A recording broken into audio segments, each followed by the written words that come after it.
the spectrum of lower extremity arterial disease can be under the following surfaces. It can be a mass slip where the patient is asymptomatic with ankle brachial index of less than 0.9, and particularly in this part, it can be also asymptomatic when the patient does not mobilize much due to any underlying congestive cardiac failure or severe pulmonary obstructive disease. That also comes under this mass lead. So, and another thing is that they have symptoms of claudication or can you hold on for a second? Yes, sir. Yes, sir. Try to increase the volume.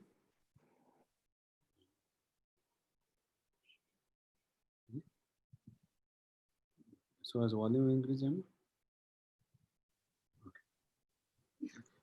Expert. Yeah, sorry, continue. I'm pouring all this. Sir. So my 7th standard child has taught me. Okay. Yeah. Okay, sir. Sir, so coming to mass cleat can be a patient with asymptomatic status and with a ankle brachial index of less than 0.9. And however, in this group, there can also be a patient who is not using or mobilizing much due to underlying cardiovascular status, like heart failure patient or a patient with chronic pulmonary obstructive disease. So this also comes under mass lead. Another symptomatic lead comes under claudication pain, chronic limb threatening ischemia, or acute limb ischemia. Now coming to the individual aspect, before coming to the individual aspect. One thing is this, most important thing is critical ischemia. Yes, sir. Chronic limb threatening ischemia, the term. Yeah, okay, fine, yeah. Yes, sir. That is called critical ischemia. Critical limb ischemia, okay, sir. CLI is called, yeah. Yes, sir. Yes. Now coming to the classifications of lower extremity arterial disease, Fontaine and Rutherford have given classification. Coming to the Fontaine classification, stage 1, it is grouped under 4 stages. Stage 1 is asymptomatic patients. Stage 2 is further reclassified as 2A and 2B according to the level of claudication. 2A has non-disabling intermittent claudication and 2B has disabling intermittent claudication. Class 3 and class 4 comes under critical limb ischemia, which includes ischemic rest pain or any ulceration or gangrene. Coming to Rutherford classification, which is similar, and however it is graded from 0, 1, 2, 3. Grade 0 is asymptomatic. Grade 1 is having claudication with mild, moderate, severe variety. And class 2, Rutherford class 2 will be ischemic rest pain. And class 3 will have either a major tissue loss or a minor tissue loss. And we can see that ischemic rest pain and tissue loss will classify the patient to be having a critical limb ischemia. Now coming to intermittent claudication or limb pain, it is experienced as a muscle discomfort in the lower limb and which occurs with exercise, and it occurs due to supply demand mismatch and relief after taking rest within 10 minutes. Coming to the prognosis of this patient, 5-year follow-up have shown that they have got an increased CV events with an increased frequency of around more than 13%. They can progress to chronic limb threatening ischemia in 20% cases, and risk of amputation in this group is around 5 to 25%. So coming to the causes which can cause claudication, it can be one second. Yes. Like one typical feature with you differentiate. How do you differentiate between arterial claudication or a venous claudication or a neurogenic claudication? Hello. Yes, sir. Sir, in case of neurologic claudication, mostly two things are there. That there is rest pain is more, and in case of vascular claudication, the patient will have claudication during exercise. Okay. And another thing is that the lower limb pulses will be present in patients of neurologic claudication, and in vascular claudication, the lower limb pulses will be grade 1 or grade 0. Yeah. Another thing is that the location and of the ulcers are also different. In neurologically compromised limb, they will have mainly on the pressure sites, like on the ankle or they can have pressure source mainly, and in ankle and in vascular, which is arterial claudication, will have at the tip of the limbs. It will start from the tip of the limbs and progress uh, more proximally. And in case of a venous ulcer, it will be around the medial malleolus, and it is a raw ulcer, and it is more bigger in size. Yeah. And the ulcers in case of a vascular claudication will be painful when there is an arterial thing. And in neuropathic claudication, mostly they are painless ulcers. And also the joint position sense, and also can joint position sense any that can help us to differentiate between these two modalities. Yeah, I'll just brief what you told is pretty much correct. I'll just Yes, put sir. in more organized way. So Yes, sir. basically, claudication means it's a limp or a cramp kind of pain. Hmm. Okay. One typical feature with arterial claudication, which is very typical, is it is stereotypic. Okay, and Okay. reproducible. That means every time patient gives same history, like patient starts, he will not have any pain at rest or on standing.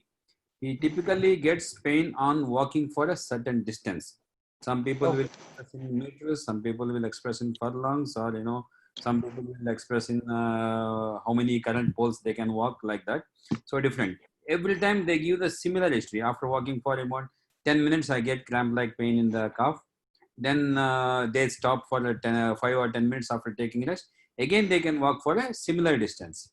So this is typical of arterial claudication. That means it's reproducible. Like every time patient gives same history, and it is stereotypic, same kind of history you give, and it comes only on exertion, not at rest.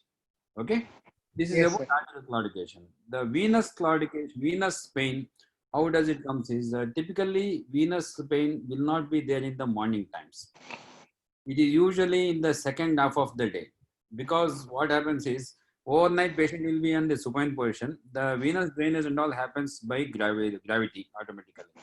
Morning when they get up, by afternoon or evening times, the because of the venous insufficiency or a post-thrombotic sequelae, the veins will start getting engorged, and venous hypertension will start building up. Because of that, they'll have a bursting kind of pain, or a heaviness, or a dull aching pain by evening or night times. That is typical of venous pain. That will not be there in the morning. Coming to neurogenic claudication pain, the patient will have pain on standing, prolonged standing, Okay. pain on even sitting, and pain on walking also. It starts with the first few steps itself, not like after walking for 10 minutes or 15 minutes or like that. And it worsens on bending forwards.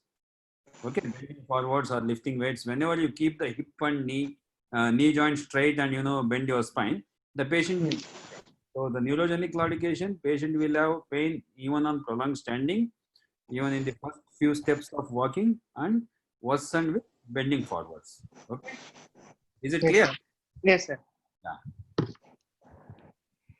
So neurogenic claudication, they say that it should have after walking for little bit of distance, or that is vascular. So neurogenic is immediately after walking. Yes. Even in the first few steps, and even on prolonged standing also. Okay, sure. Okay, sir. And coming to natural history of claudication, so I'll WhatsApp you one document. Okay, Transatlantic Okay, sir. Society guidelines.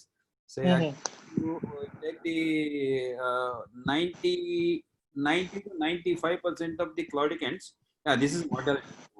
They'll improve with medical management alone. Yes, sir. 95%. So only 5% of the patients will not improve with medical management despite lifestyle modification and optimal medical treatment. Only those 5% will progress to critical ischemia. And Okay. there is a 1% risk of limb loss. That's why you people all will be into practice in another 6 months down the lane.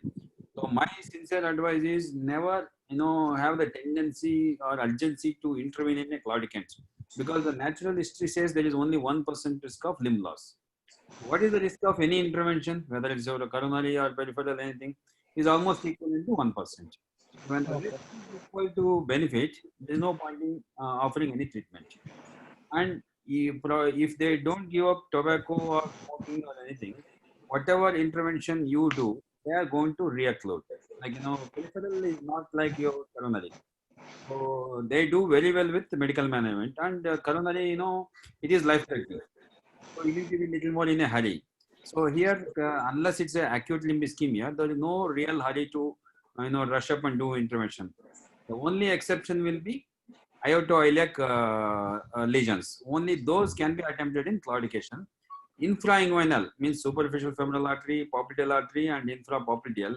Never ever attempt in a claudicant. Be persistent with patients for about 3 months time.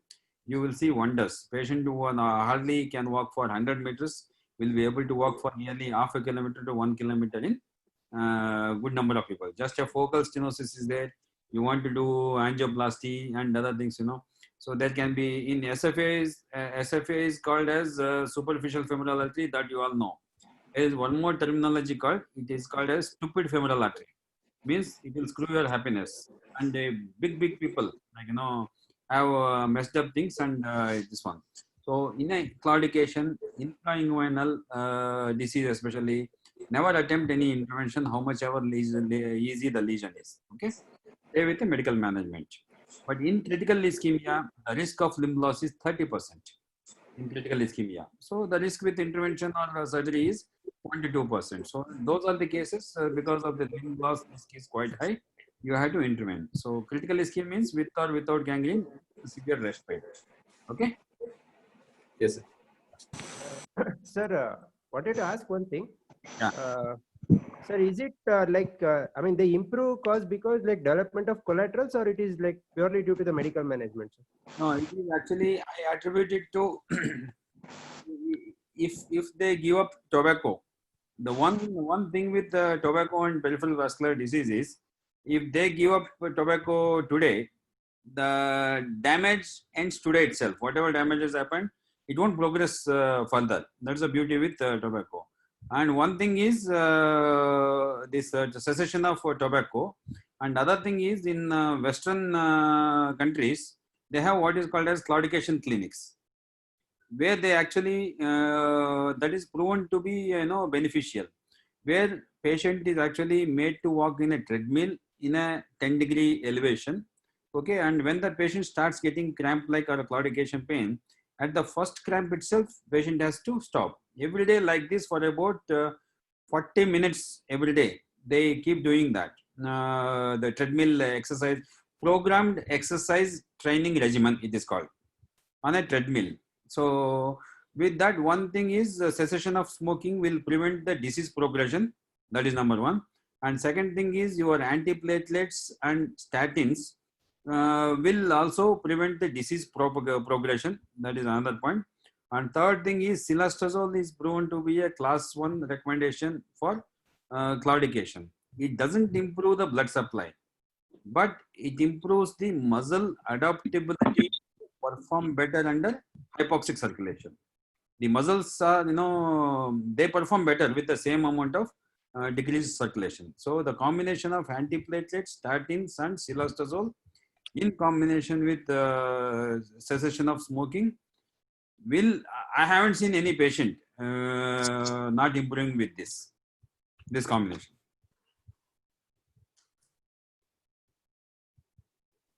Okay. Okay. Yes, sir. Yes, sir. So can I continue, sir? Yes, please. Okay. So coming to the causes, one is most common cause is atherosclerosis to cause a peripheral arterial disease. Other things like arteritis can involve the medium or large size artery involvement, and there can be claudication in case of a congenital or acquired coarctation of aorta patient. Popliteal artery aneurysm, Takayasu disease, or a Burgess disease can have some claudication pain. Also, thrombosis of a persistent sciatic artery can cause a claudication pain in this patient. Now, coming to the how to approach a patient with claudication, first will be ankle brachial index, which is a class 1 indication. And then TMT with Starnes protocol, what sir told, and 3 kilometer per hour walking with a 10-degree slope, and we measure the ankle brachial index pre and post exercise, and other things like toe brachial index will come individually. So coming to the ankle brachial index, ankle brachial index is also known as Winslow index. It is the ratio of systemic blood pressure at the ankle to the systemic blood pressure measured at the brachial artery. It is also a marker for generalized atherosclerosis, and it is a prognostic marker for cerebrovascular events and also functional impairment irrespective of the severity of peripheral arterial disease. So it helps to reclassify a patient with moderate ABCD risk so that we can prevent the further disease progression in this patient. Coming to the sensitivity and specificity of ankle brachial index as compared to conventional angiography, the sensitivity is low, but the specificity is around 80 to 90%. Now, why the ankle brachial index is more with 1 to 1.4? It is because that the systolic blood pressure is high in the lower limb. It is due to a peripheral amplification, which is due to the reflected wave coming from the resistant arterioles, and it combines with the antegrade flow and it causes peripheral amplification. So typically, peripheral, if we trace a peripheral artery tracing, we see that the systolic blood pressure is high and the diastolic blood pressure is low in this patient. And also something is attributed to the intrinsic remodeling, but there is increased wall thickness of the peripheral arteries with normal lumen size. Now some physiological variants are there like age, sex, race, and sequence of measurements, and the height of the patient also determines how much peripheral amplification is happening. Coming to ankle brachial index measurement in clinical practice, the indications of ankle brachial index is a symptomatic patient with a clinical suspicion of lead and like having absent pulses or arterial blue in the lower limb, and if they have a case of a intermittent claudication, or if we want to diagnose a non-healing ulcer is due to a vascular compromise or other things are also present in that patient. At-risk patients, like a patient is having atherosclerotic disease in the form of a coronary artery disease or any other atherosclerotic disease in any other vascular bed. Other patients like CKD, abdominal aortic aneurysm, heart failure patients, diabetic patients, and also in according to the age, elderly patients with the age of more than 65 years, less than 65 years, ankle brachial index can be done with a family history of lower extremity arterial disease or if they have a higher CV risk. Now, how to measure this ankle brachial index? We use a 5 to 10 megahertz Doppler probe, and after 10 to 15 minutes, after 5 to 10 minutes of rest, we measure the systolic blood pressure.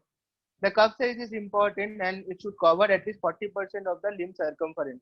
Automated BP cuffs are not recommended to measure ankle brachial index. Coming to interpretation, in a case of a suspected lower extremity arterial disease, ankle brachial index for each individual limb should be measured separately and should be interpreted separately. When ankle brachial index is used as a atherosclerotic marker to find the severics in the patient, the lowest ankle brachial index should be taken. Now coming to the range of the ankle brachial index, normal range is between 1 to 1.4. If it is less than 0.9, it is called low, and less than 0.5 causes critical limb ischemia. 0.9 to 0.1 is a borderline situation where other parameters are used, and also abnormally high ankle brachial index will be greater than 1.4 due to the stiffness of the artery mainly. So there also we use a different parameters. So how the ankle brachial index become a class 1 in a patient who has got a claudication pain, and so how to interpret it? It is less than 0.9. We do a exercise ankle brachial index to see the functional status and ultimately follow the management protocol for peripheral arterial disease.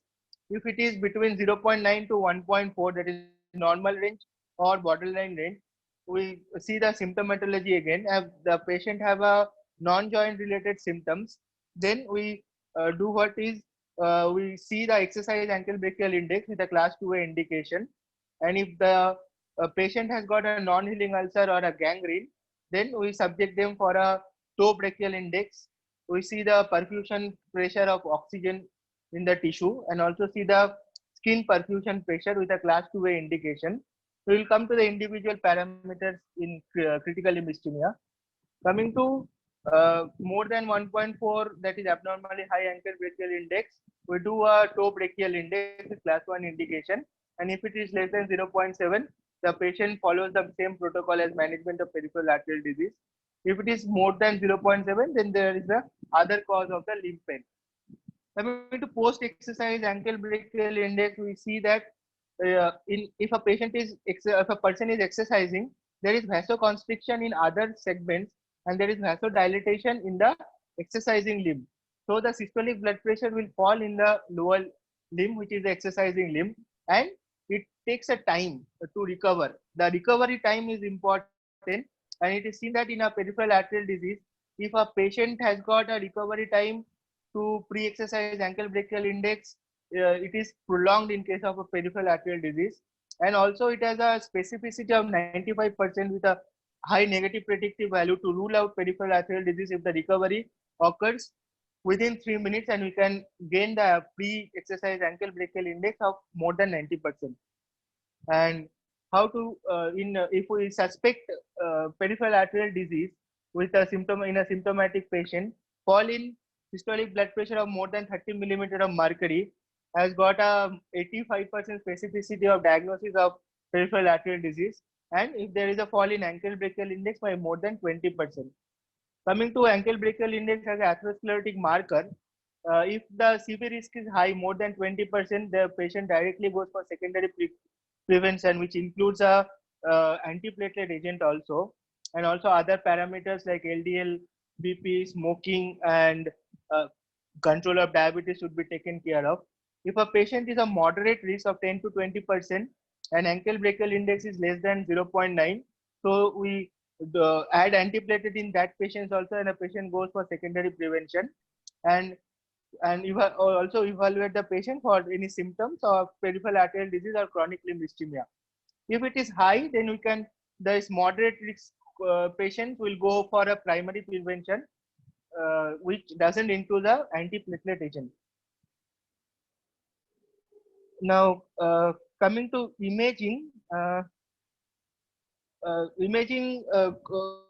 complete investigations in a peripheral arterial disease. Coming to imaging, duplex ultrasound is the first line imaging technique with a class 1. Mainak, 1 second. Yes, That's an extensive coverage of ankle brachial index, but because you read, you can comprehend. I don't know about others, how well you have understood, and it's quite extensive. You have covered very nice. So for the sake of your examination, I'll just try to simplify yes. the ankle brachial index, how much you need to know. Mainak has studied more than my knowledge also, actually. So the ankle brachial index typically is the higher of the ankle pressure by higher of the brachial pressure. As this one goes, ankle, the numerator is ankle, brachial, Yes. the numerator is brachial. Okay, that simple it is. So now I'll ask you one question. So like for the right side ABI, if I want to take, which brachial will you take? Always it is right, Not you, Mainak. right brachial only. Upper limb is right brachial only. No, just to keep them awake, I want to ask questions to others. We'll take the highest pressure, sir, in both the arms, either of the arms. Irrespective of the side of the ABI, it is the highest brachial. That means that's what you want me to say? Yes, sir. Yes, sir. Yeah, you're right.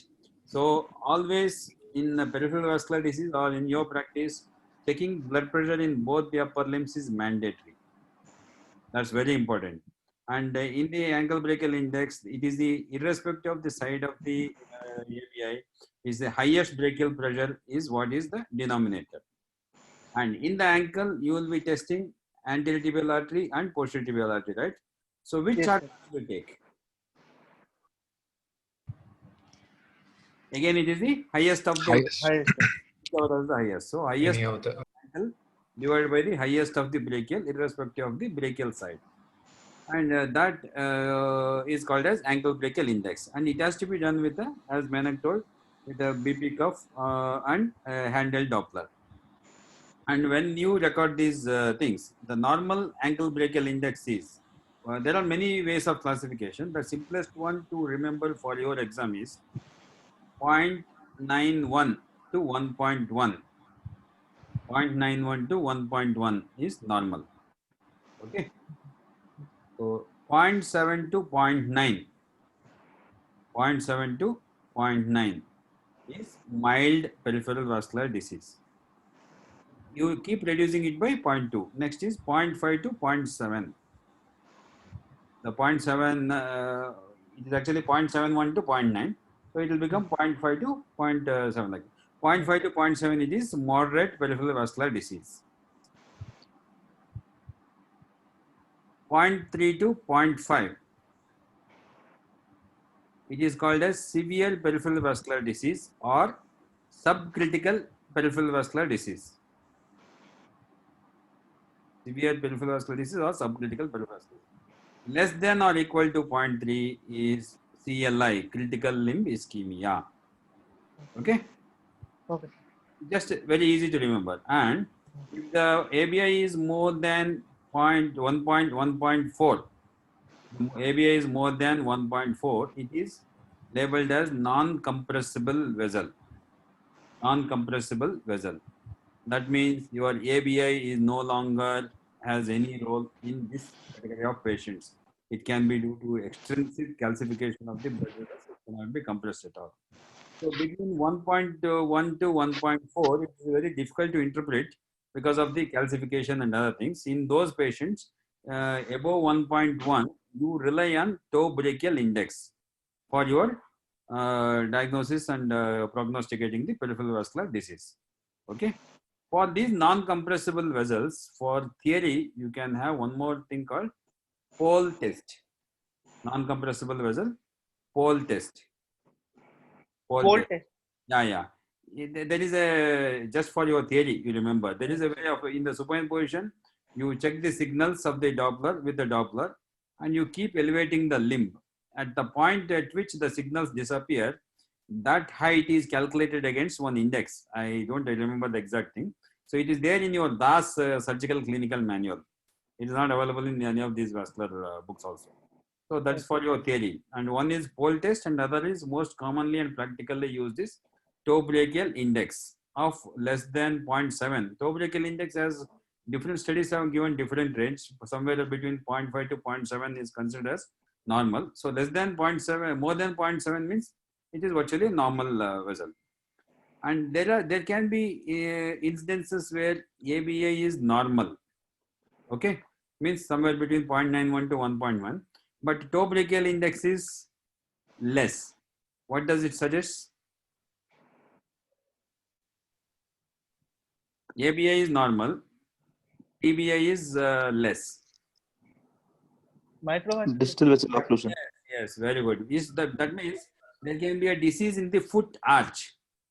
Okay, so ankle up to ankle everything is fine, but there can be a microvascular disease, as Manak told, in long-standing diabetics and other people. So it is more of a microvascular disease and the foot arch disease. So in those cases, ABI will be normal and TBI will be less. There is one thing. So this is in brief about ABI. So when does what does ABI do? ABI, what it does is it diagnoses the peripheral vascular disease. Second thing is it quantifies the peripheral vascular disease to mild, moderate, severe or CLI. And it diagnoses the peripheral vascular disease in sedentary population. So suppose the patient is not exercising, okay, or patient is in a bedridden patient, he has a heel ulcer. So for him also you can diagnose the patient. Due to some cardiac condition, he is not able to walk. Whether he has a peripheral vascular disease or not, you can identify with this one. Other thing is, I don't know, you should be able to tell me, what is Framingham risk score between 10 to 20%? What it says is in the book, it further prognosticates the or risk stratifies the Framingham risk score of 10 to 20 something it mentioned.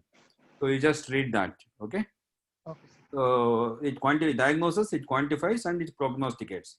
And once the patient has a peripheral vascular disease by ankle brachial index or in combination with your clinical thing.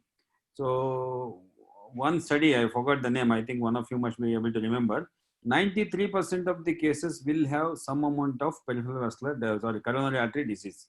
Whether it can be a 20% lesion or a 90% lesion, doesn't matter.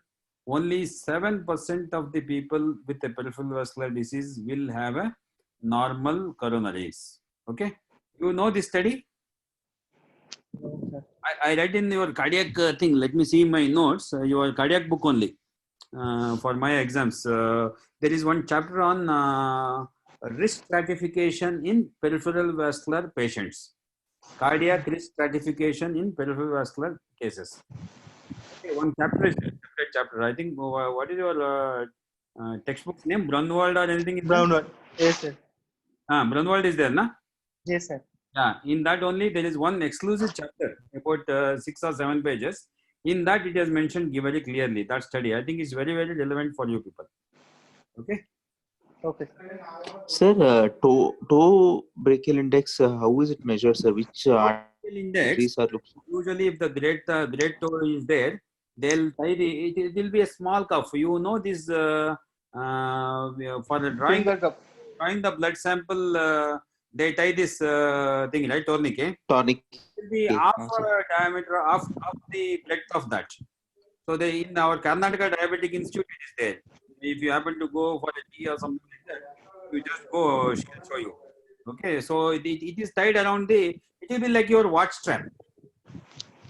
Okay. Watch strap, it will Okay, be sir. tied in the toe.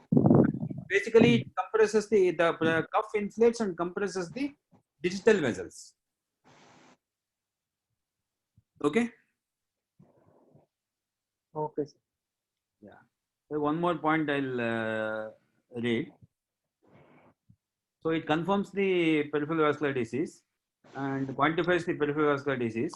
Differential diagnosis of leg symptoms to identify, differentiate between the vascular leg symptoms and the non-vascular leg symptoms.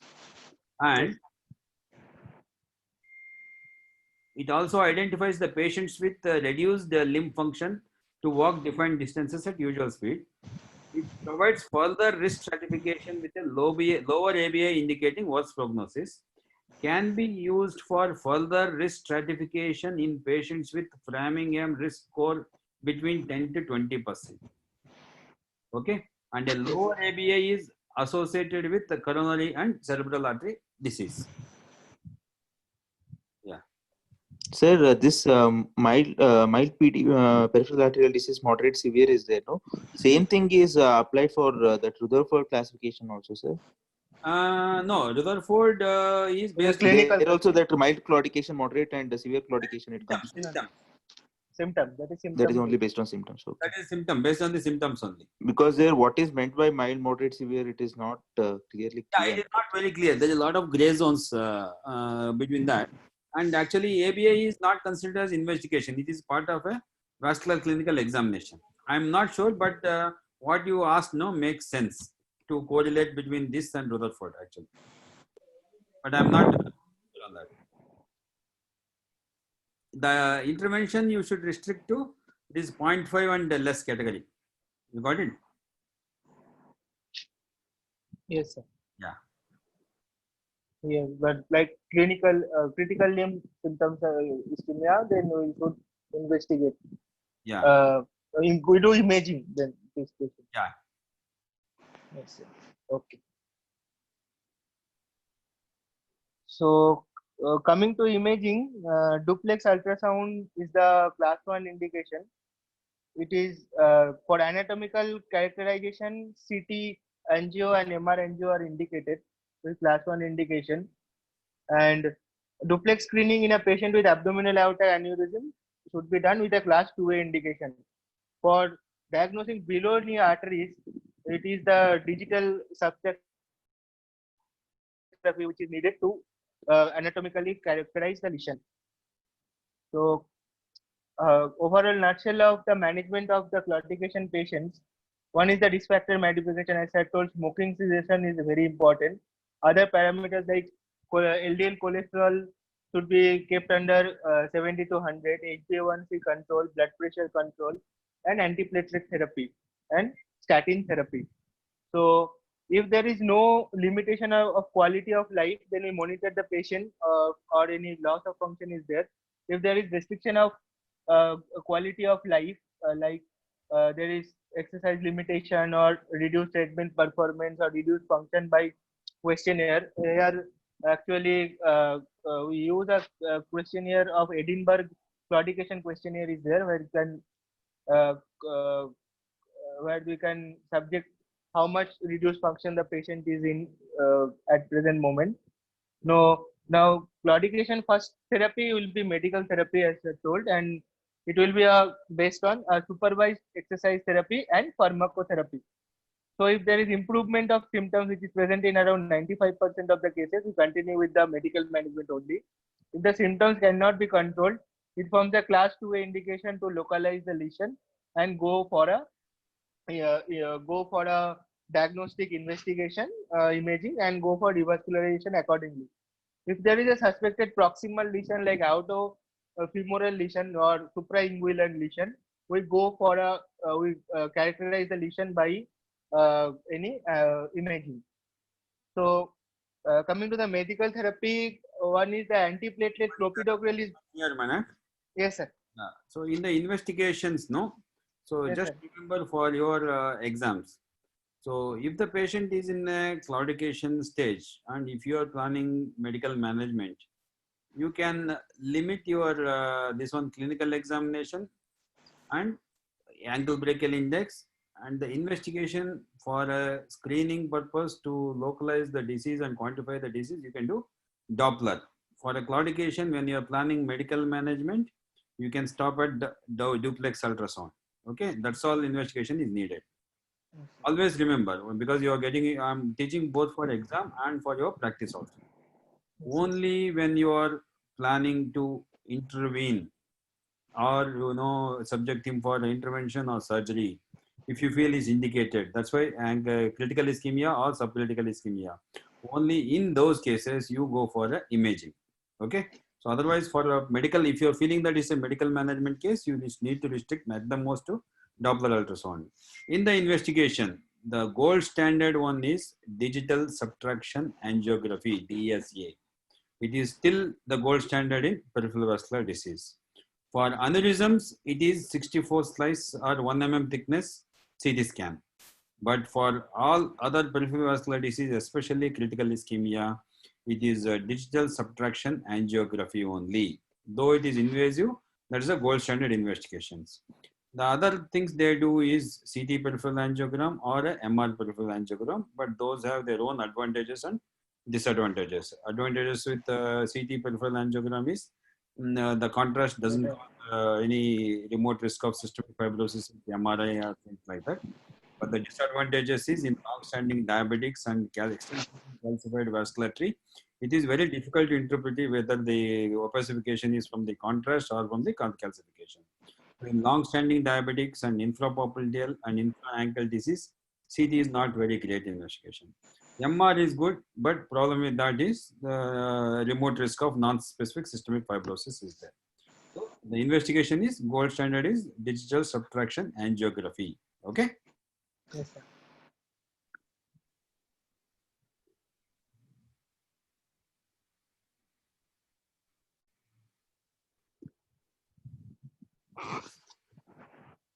So coming to the antiplatelets, clopidogrel has proved better than aspirin as per Capri trial, and care of the limb is important. Supervised exercise therapy with a Starnes procedure, with a Starnes protocol, with a 10-degree slope and 3 km/h.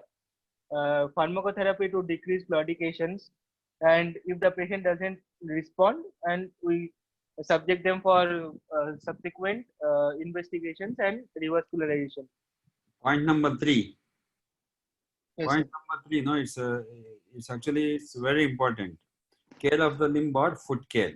The dictum in peripheral vascular disease is if there is no wound, no amputation. You got it? So if the Yes, sir. patient takes care of, like you need to counsel the patient that Like how, like we all don't go out without washing our face or anything like that. Right?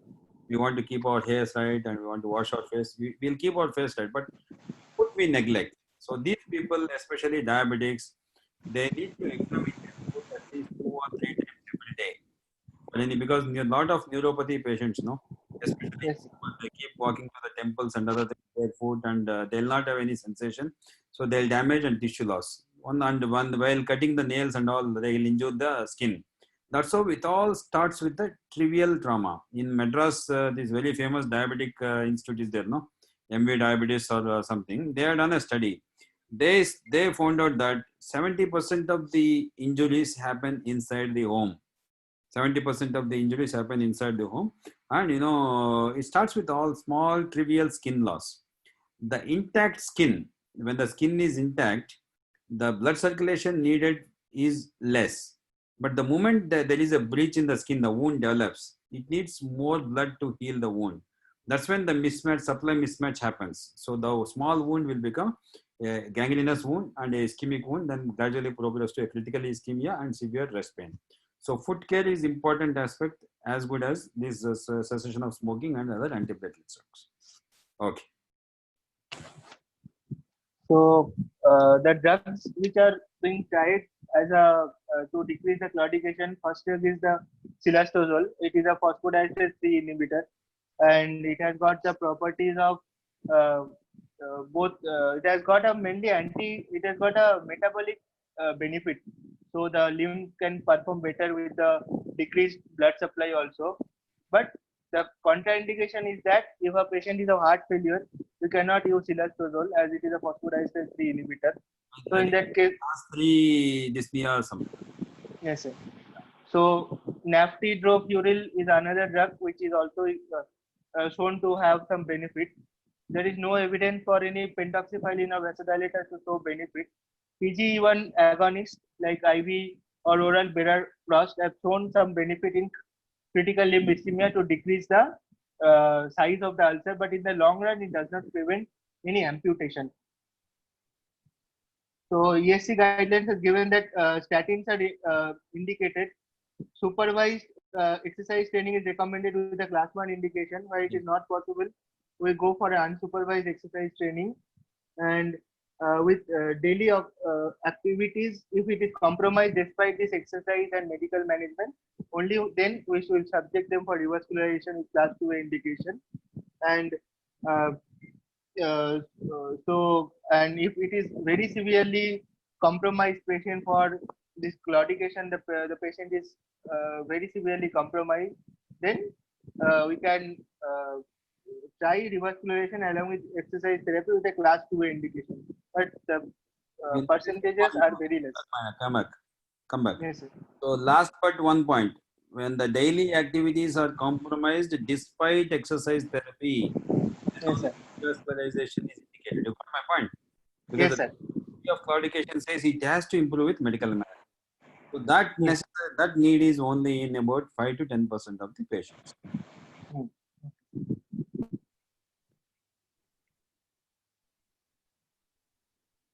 So that is the claudication part. What I found that now wanted to tell about the chronic limb ischemia, critical limb ischemia. So critical limb ischemia is there when a patient has got ischemic rest pain or there is ischemic skin lesions like in the form of a tissue loss where there is ulcers or gangrene. And the symptoms of more than 2 weeks are taken as chronic. They have got a 25% mortality and 25% amputation risk. So the critical limb ischemia, according to the pressure, we see that ischemic rest pain with ankle pressure of less than 50, the patient will experience a toe pressure of less than 30. Ulcers and gangrene occurs at a much larger pressure. The point is that the blood supply is required for healing of this ulcer. And as I told that any trivial trauma can initiate a non-healing ulcers in these patients. So ankle pressure of less than 70 and toe pressure of less than 50 causes ulcers and gangrene in these patients. One point I'll add here. So it's a critical ischemia by definition. Yes, No, the minimum duration has to be 2 weeks. Chronic ischemic persistent rest pain of minimum 2 week duration, not relieved by regular analgesics, needs opioids, not relieved by regular analgesics. With the ankle systolic pressure of less than 50 and toe systolic pressure of less than 20, with or without tissue loss. If there is a what that last line meant is, if the patient has a ulcer or gangrene, ankle pressure of 70 under 70 can also be considered as critical ischemia. Okay. The upper one is without need not be with ischemic rest pain with or without ulcer less than 50 and 30 CLI. Suppose if the patient has a ulcer or gangrene, even between 50 to 70 also you can consider it as critical ischemia. Okay. As I told you, the prognosis here, unlike claudication has only 1% of amputation. But here, the risk of amputation is nearly 30%, like 35%. And the risk of mortality is also quite high. That's why you have to revascularize. So the 2 weeks should be from the onset of the pain, or it should be refractory for 2 weeks? Onset of the pain, actually. Minimum duration of the symptoms has to be 2 weeks. If less than that, sir, we call it as acute limb ischemia then. No, not acute limb ischemia, chronic limb ischemia. Actually. Okay.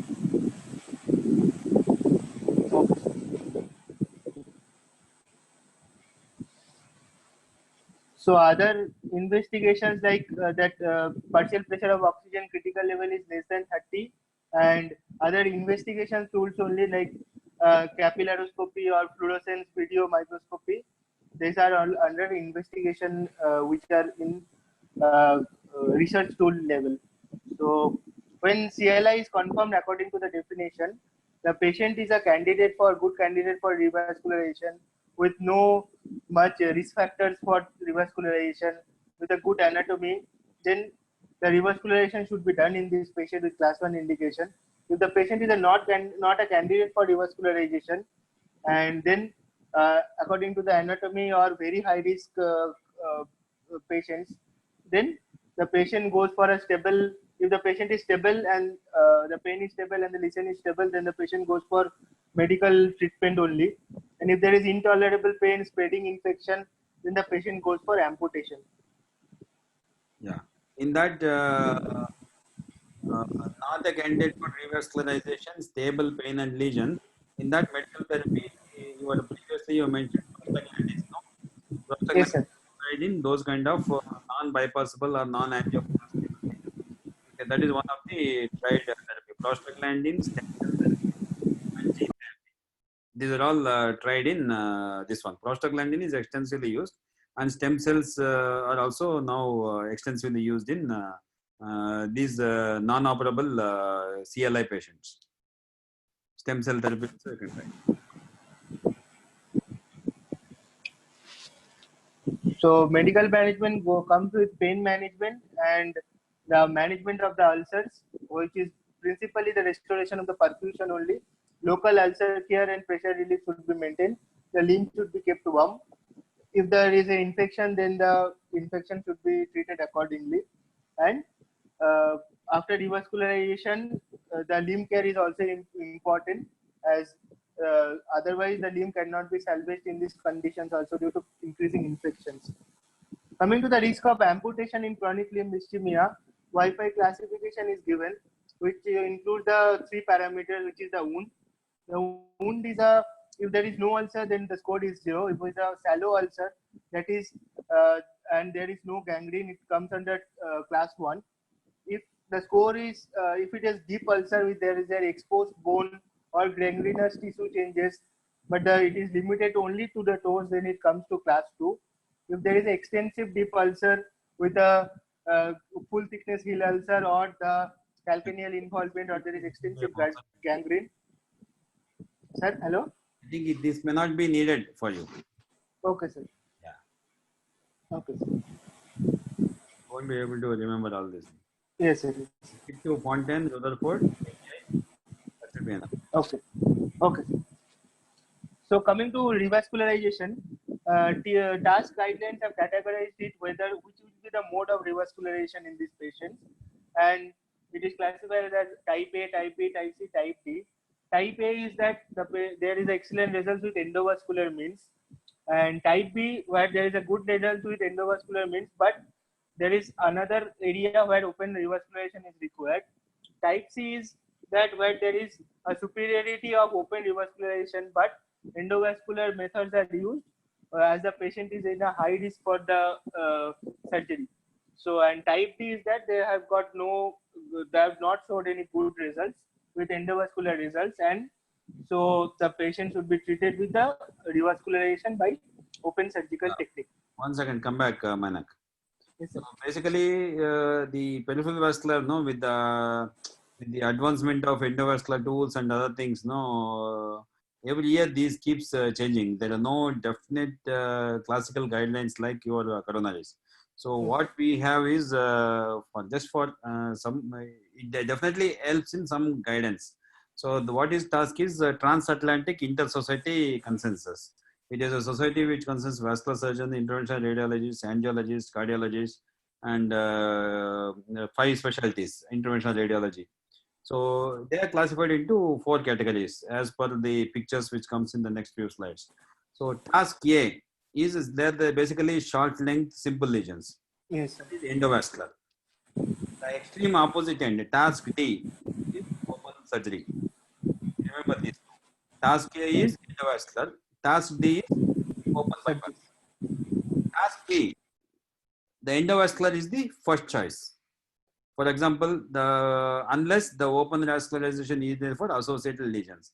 For example, if the patient has a associated skip lesions, or in a patient, 45-year-old patient with aortoiliac long segment like occlusion, aortoiliac occlusion, where you feel endovascular may not give the long-standing results. In those patients, you prefer the bypass. So that means endovascular is the first choice, but in a good risk patient, you can consider open bypass also. Likewise, in task C, open bypass is the better option. But in a high risk patient, where for open surgery, you put the patient at a high risk of developing cerebrovascular or cardiovascular events, so you prefer endovascular. So A is endo, D is open bypass, B is endo first choice, open surgery as a second choice. C is open surgery as a first choice, endo as a second choice.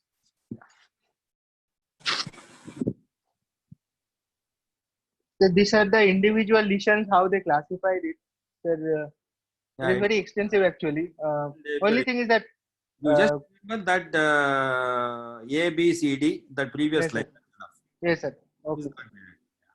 It was simplified as given in ESC guideline for peripheral arterial disease. They have shown that for aortoiliac occlusive disease, short segment less than 5 centimeter, we prefer endovascular first treatment in class 1. If the patient is fit for surgery, then aortofemoral bypass should be done in case of a aortoiliac occlusion. And also, if the occlusion is extending to the renal arteries, then open surgery should be offered to the patient. That And is hello, yes, sir.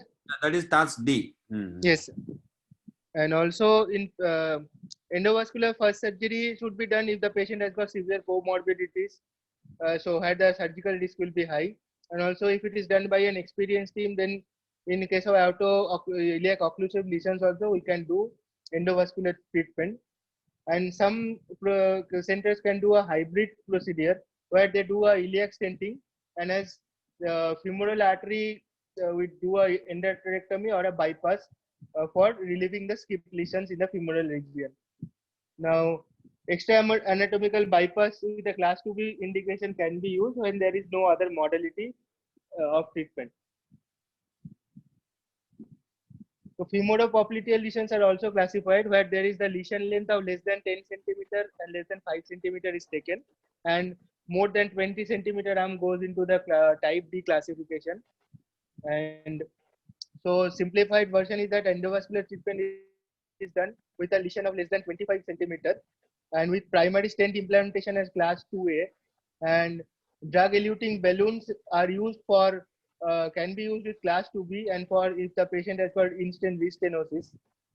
Drug eluting stents comes under class 2B indication in these patients, and bypass surgery is offered if the patient is not at a high risk and for surgery, and there is a long segment of more than 25 centimeter lesion. And for this bypass surgery, we use generally analogous saphenous vein graft with class 1 indication, and prosthetic grafts are used, conduits are used with a class 2A indication.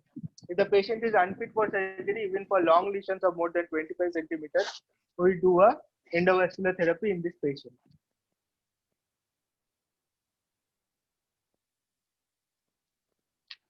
This is the management in this patient. So, the revascularization protocol, anything, sir, you want to tell us simplified?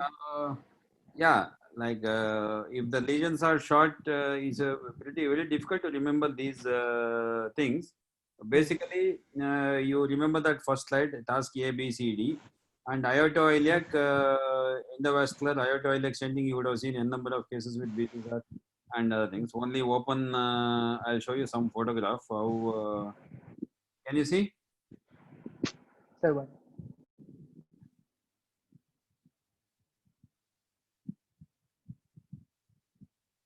Yes, sir. Can you see? Is it clear? Yes, sir. That's true. Sir, Sir, you have to share the screen. No, no. This I don't know all those things. No, can you see my? We can see that, sir, but it's not sir, clearly if you, visible. Interpretable. sir, if you want, you can just send it across on WhatsApp, Okay. sir. We can put it on the screen, sir. Yes, yes. I'll send you.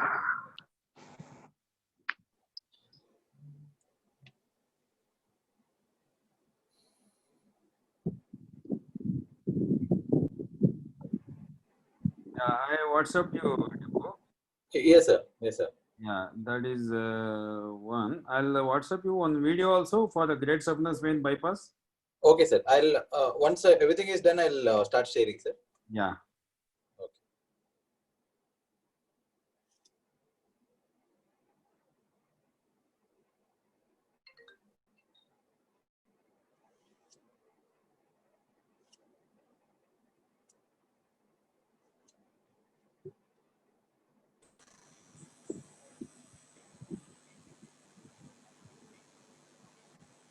If you see this. Shall I continue, sir? Yeah, you can continue. Okay, sir. Other modalities which are used in these patients who are not a candidate for revascularization and with a critical limb ischemia, prostanoid, as I told, it is used. Iloprost is studied, and it has shown to reduce the ulcer size, but long-term follow-up is not good. For hyperbaric oxygen therapy in a patient with diabetic ulcer, but it is not routinely recommended due to its high cost. It can be used in patients who do not respond to the medical therapy and they are not a candidate for revascularization with a critical limb ischemia. Spinal cord Sir, shall I share, stimulation sir, and or Yeah. You can Manik, show one me. second. Let him Manik, finish this slide. Let him finish this slide otherwise. okay, okay, sir. Okay, sir. Manik, you finish that, then I'll share. yes, sir. So spinal cord stimulation has shown some better results than conservative management, and the patients who are especially who are not candidates for revascularization. Vasodilators has got no role. Antiplatelets, they have got no local effect, but decreases the systemic effects in these patients. Anticoagulation has got negative results with low molecular heparin with the patient of chronic limb ischemia. And gene therapy are now being tried in this patient. Stem cell is important. You have to write the stem. Yes. That Yes, is that has little more evidence than other things. Okay. Of the non-bypassable or non-revascularizable patients, but remember this prostaglandins, hyperbaric oxygen, this stem cell therapy, okay, and Okay. this one we also use VAC therapy. That's not needed for you. Okay. Dimpu, you can show. In aortoiliac bypasses and endovascular, so the stenting is has got a good long-term results in aortoiliac. Likewise, even the bypass also has got a very good result. 5-year patency of a aorto bifemoral bypass is over 80%. So for aorto bifemoral bypass, you show that photo, Dimpu. Manik, stop sharing, no?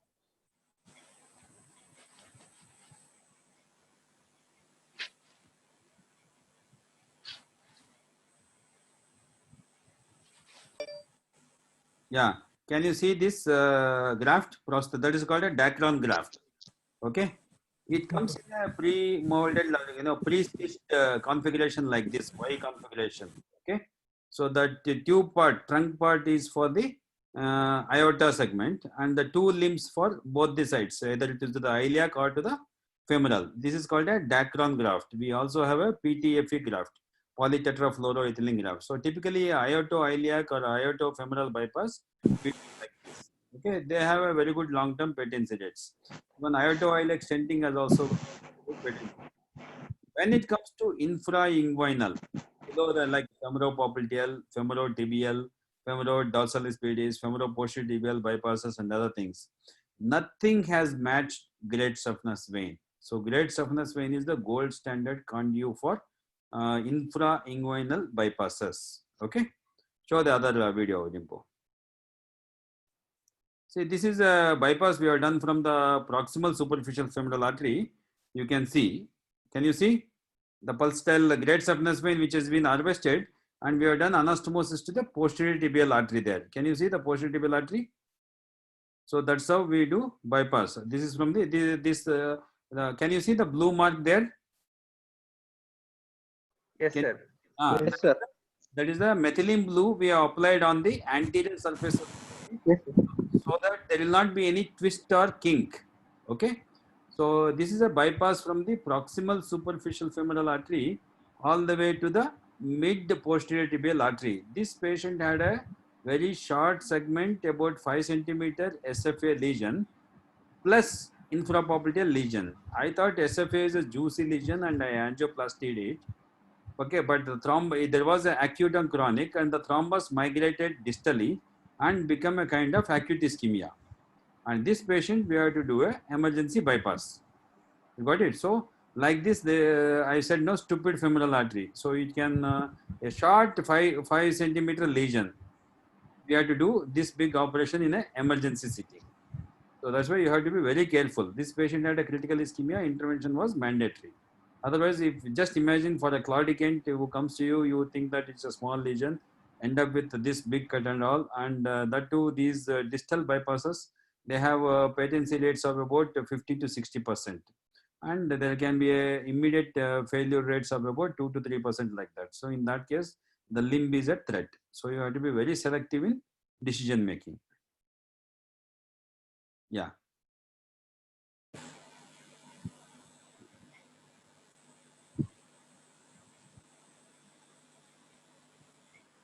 You understood that? Yes, sir.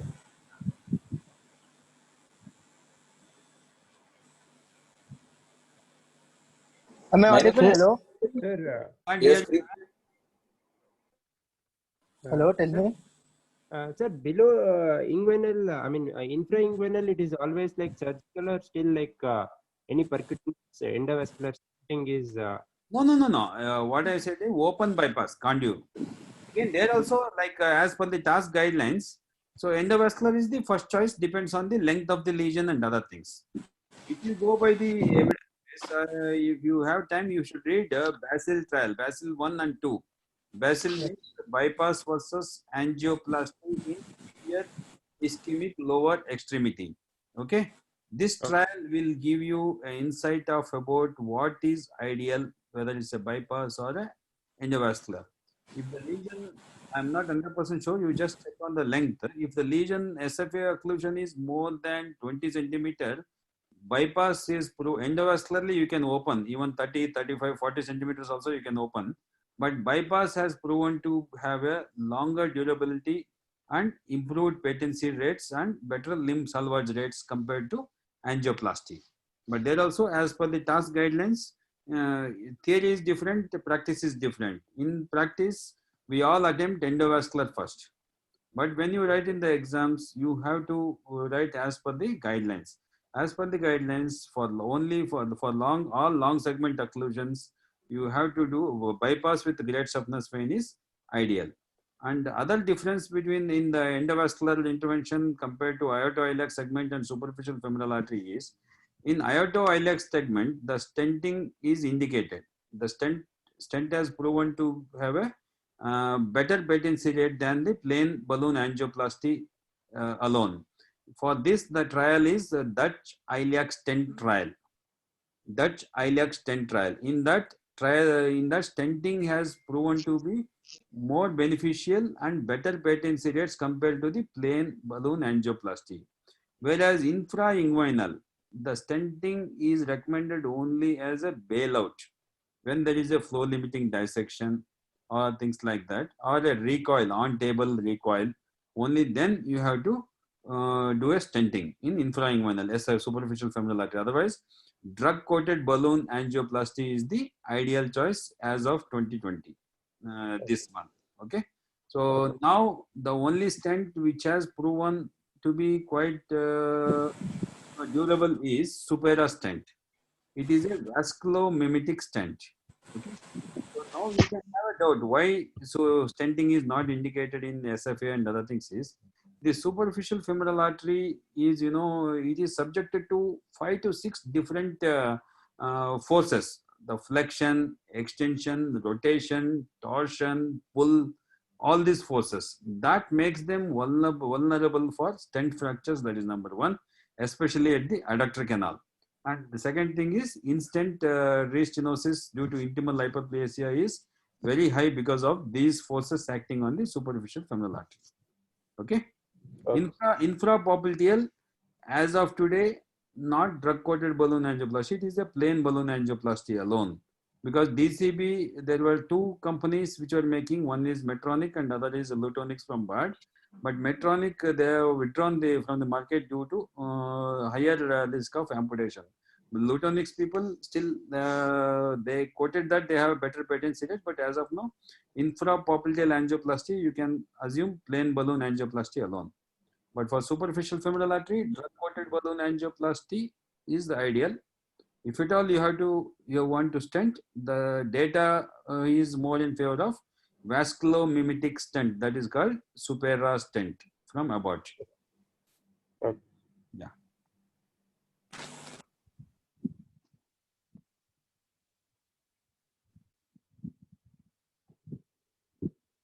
Great saphenous in open bypass, great saphenous vein fares much better than the prosthetic graft. For example, a femoro. Am I audible? Yes, sir. In a femoropopliteal bypass with a great saphenous vein has a patency rates of over 75%. But with the prosthetic graft, Ebony femoropopliteal bypass has a patency rate of around 60%. But below knee, especially below knee, femorobelow popliteal bypass, prosthetic graft patency rates drops down as low as less than 40%. So that's why infrainguinal vein is the conduit of choice. Yeah, you can go ahead. Sir, critical limb ischemia, anything to add? That's all, na, sir? After that, yeah, that should be. Yeah. Okay, sir. Okay, sir. So coming to acute limb ischemia, it occurs. Mainak, you need to share your screen. Oh, it is not seen there. 1 second. I am sharing. Okay. I'm not seeing. Okay.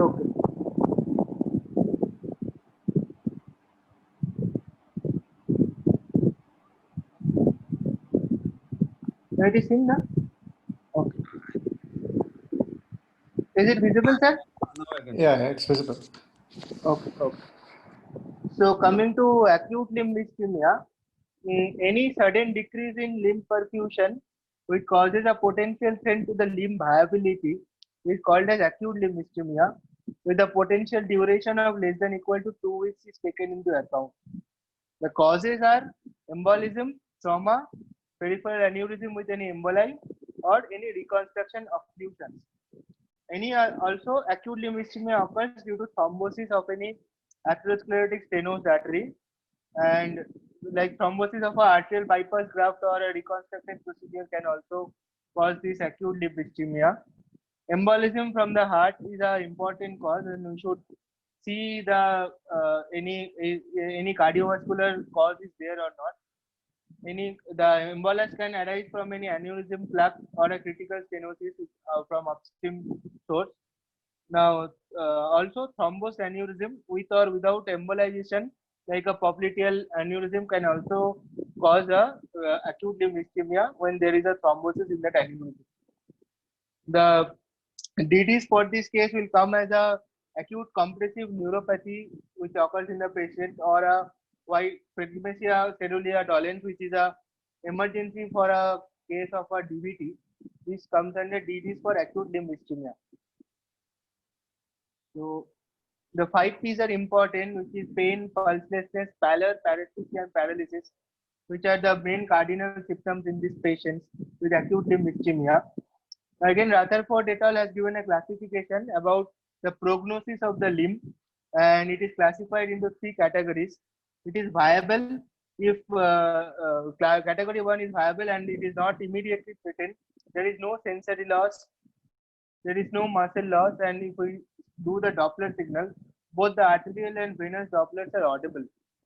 Now, class 2 is a threatened limb, and it can be a marginally threatened or an immediately threatened limb according to the severity of the involvement. In case of a marginally threatened limb, it is salvageable if it is promptly treated, and there is a sensory loss which is around the toe region, and there is no muscle weakness. Arterial Doppler is often inaudible, but the venous Doppler is audible. And if it is a immediate threatened limb and it is salvageable, if immediately revascularization is to be attempted in these cases, and the sensory loss extends more than the toes, and there is associated severe wrist pain, there is muscle weakness of mild to moderate variety, and arterial Doppler is inaudible, but venous Dopplers are audible in these cases. Some cases we receive as a irreversible limb where there is actually a major tissue loss has happened or a permanent nerve damage has happened, and we cannot salvage this limb. So there is a profound sensory loss and there is a anesthetic limb with a profound paralysis or a rigor in the lower limb, and both the arterial and venous Dopplers are inaudible in these cases. Yeah, I'll simplify that for you. Come back. Yes, sir. And acute limb ischemia is a sudden cessation of blood circulation, causing a potential threat to the limb viability. Okay, so when it can be from an embolism or a thrombosis.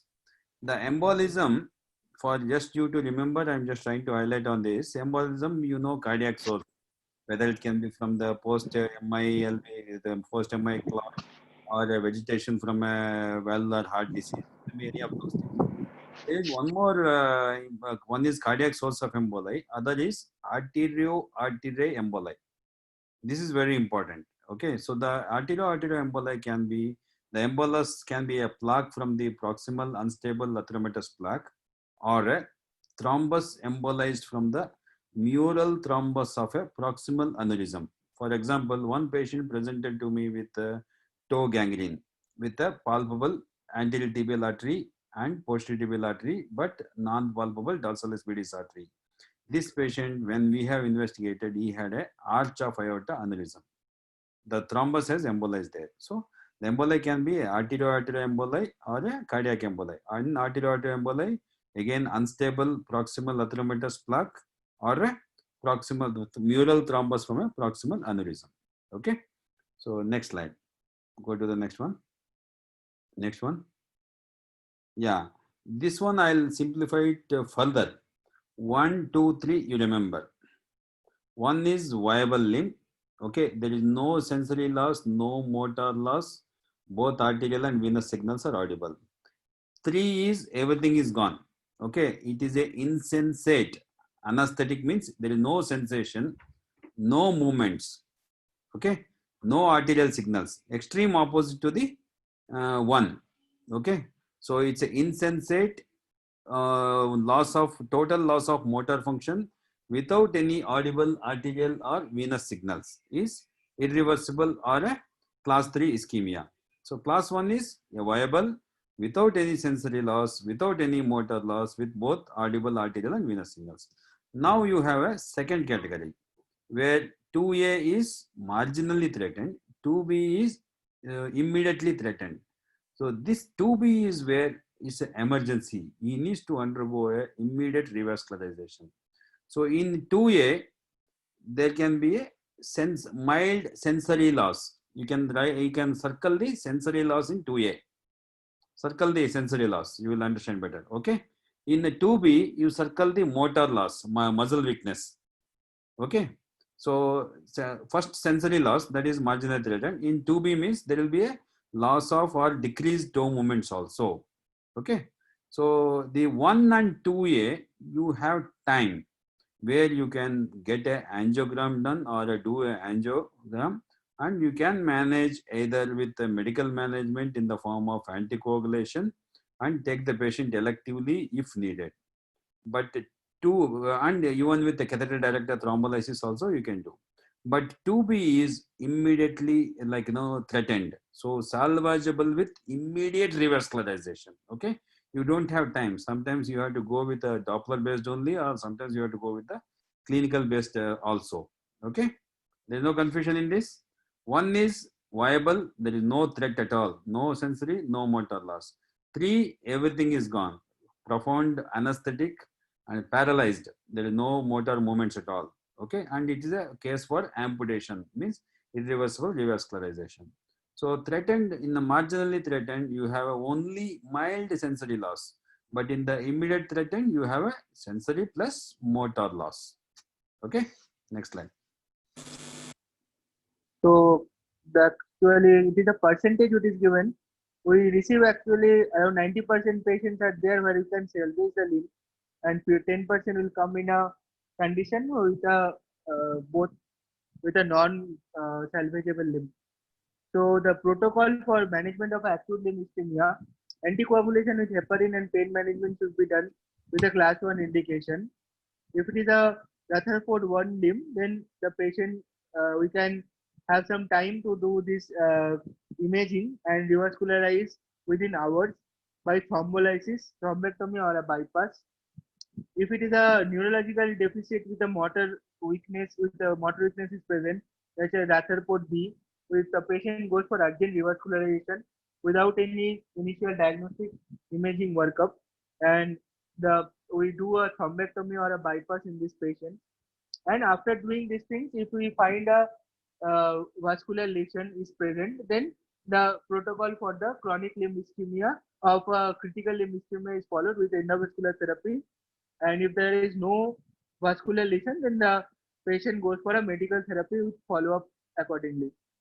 If we cannot salvage the limb, that is the Rutherford 3, the treatment management will be an amputation in these cases.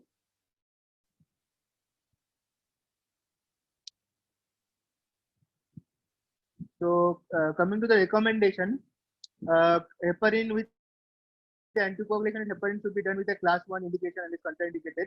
And the etiology should be looked for, and the management should be a catheter directed thrombolysis or a percutaneous mechanical thrombectomy, and surgical thrombectomy is class 2A according to the ICC guidelines.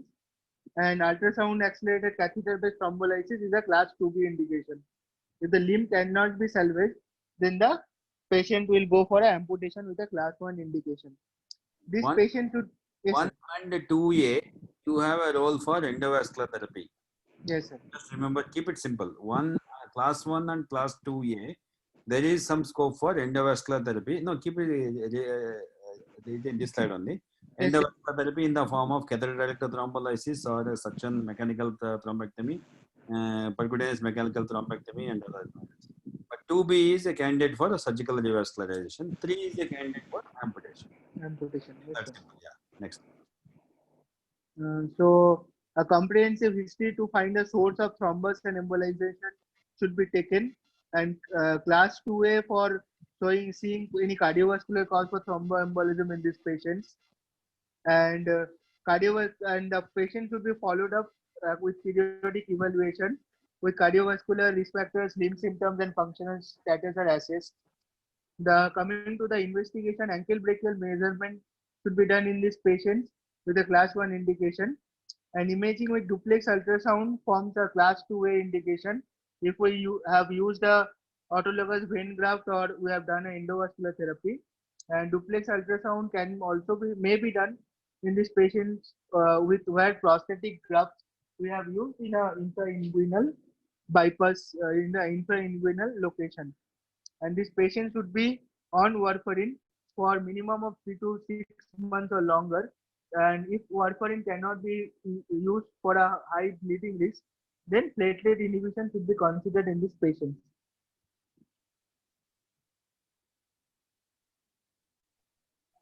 Next slide. Next, sir, this one, next I given the two definitions only where primary and secondary amputations are done. Primary amputations are done where we do not do a antecedent revascularization and the patient goes for direct amputation of the ischemic limb. And secondary amputation is done where the limb, we cannot save the limb in spite of the reconstruction what we have done by endovascular or a surgical bypass or endarterectomy. So these are the two amputation protocols that is followed. This is the Sir, is there any specific indications or like any criteria where we use thrombolysis for ALI, sir?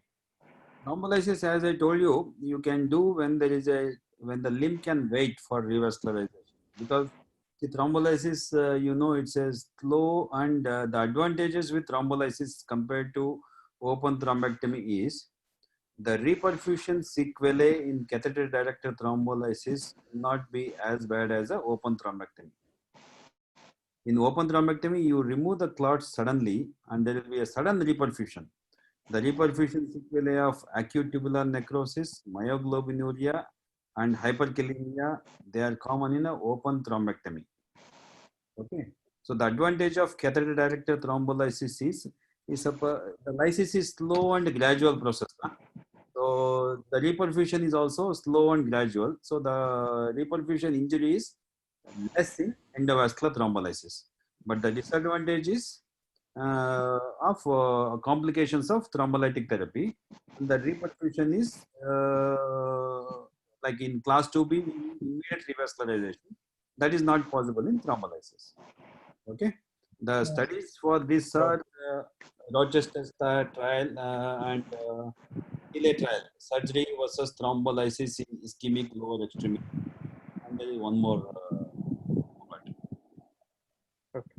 Yeah, 1 and 2A, there is role for thrombolysis. 2B, there is no role for thrombolysis. You remember that. okay. Sir, and it is only up to 14 days of symptom onset, sir. Yeah. This thrombolysis is effective. After that, the results will be better with this duration. After that, thrombus gets organized and layered thrombus kind of thing will form in the vessel. And the results And it's always only catheter directed, no? No role of... there is no role for systemic thrombolysis in peripheral arterial disease. There is no role.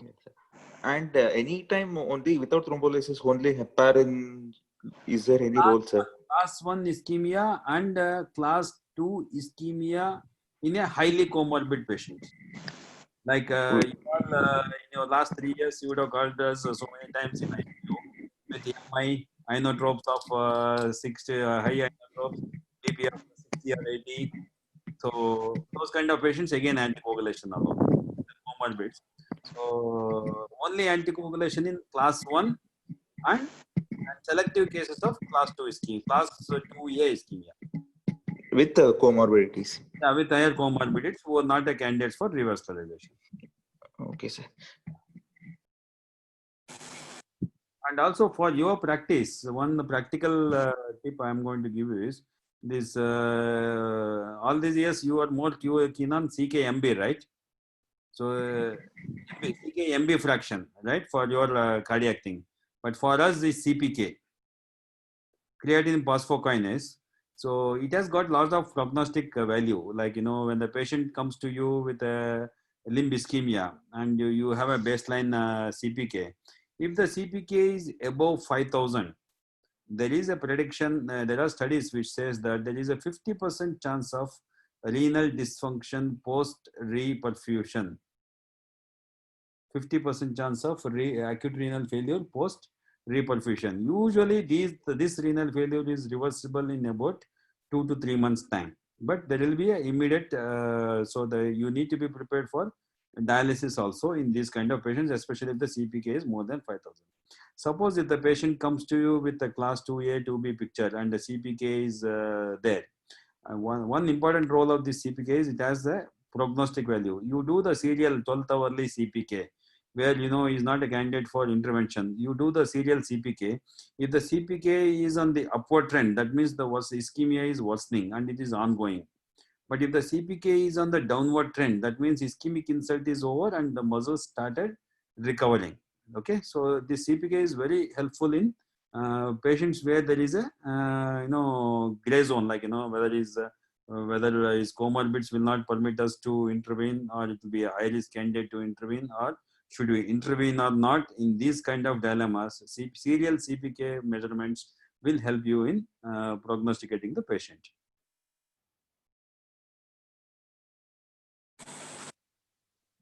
Yeah. I can't hear you. Yes, sir, I can hear you, sir. Yeah. Any other question? No, sir, it is good, sir. It was very simplified, actually, what you have taught us. It was very simplified version. Thank you, sir. No problem. Sir, one question, sir. Yeah. In CLI post-stenting, what is the duration of antiplatelet therapy? Anything? Any guidelines on that, sir? Guidelines I'll just go through. I'm not sure. But what I remember is 3 months of dual antiplatelets followed by aspirin is what they say. But exact guidelines I'll try to find out and let you. Okay, sir. Thank you, sir. Sir, and oral anticoagulants, no role unless there is some cardiac indications, no, sir? No, oral anticoagulants, again, it depends on typically the classical indication for oral anticoagulation is when the conduit is not good, compromised, means the vein what we have used is phlebitic or something like that. So then you give anticoagulation. When the outflow is bad, when the outflow is deceased, and where you feel there is a risk of thrombosis and other things, again you put the patient on anticoagulation. And other indication is the patient with hypercoagulable states, so where the risk of thrombosis is more. So in those kind of patients also we anticoagulate the patient. Again, Dutch BOA study is there, actually, bypass and oral anticoagulants, something, Dutch BOA study. So that says the role of anticoagulation in this patient. What I told you is the classical indications. Okay, sir.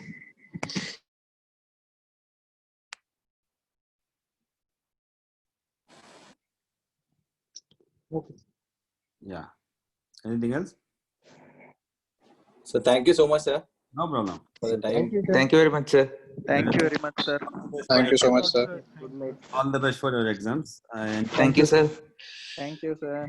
Thank you, sir. good night. Thank you, sir. Good night. Good night.